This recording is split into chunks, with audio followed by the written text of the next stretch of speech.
This afternoon, at precisely 5 o'clock, the inaugural test of the emergency broadcast system will be conducted nationwide. All broadcast stations are required to participate. This test is considered routine.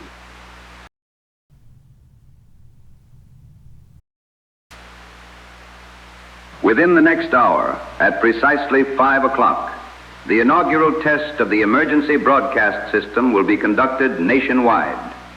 All broadcast stations are required to participate. This is merely a test and not a genuine emergency. Therefore, no action is required, and there is no cause for undue panic. This test is considered routine.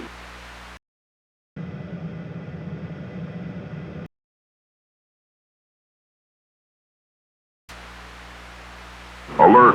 Alert! Alert! This is an emergency broadcast message. This message requires your utmost attention. Alert! Alert! Alert! This is an emergency broadcast message. This message requires your utmost attention. Please listen carefully as this message provides vital information for your safety. We regret to inform you that a nuclear attack warning has been issued nationwide. You are instructed to proceed with the utmost haste to the deepest underground location available. If that's impossible, the center of a substantial building will suffice. Seek cover without delay and remain there until otherwise directed by civil defense authorities. Be prepared to remain sheltered for a minimum of 24 hours, or potentially up to 1 month. Under no circumstances are you to venture outside following the detonation.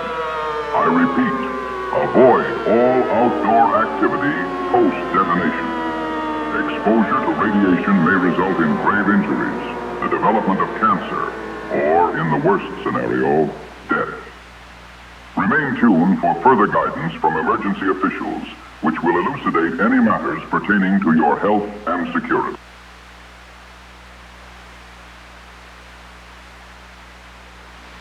We extend our sincerest apologies for any undue alarm or inconvenience this may have caused. Regrettably, our transmissions were subjected to interference by an unknown party, resulting in the broadcast of a false nuclear attack advisory. Rest assured, this alert is entirely unfounded and constitutes misinformation. No genuine attack warnings have been issued. We are deeply sorry for the disquietude engendered by this unfortunate circumstance.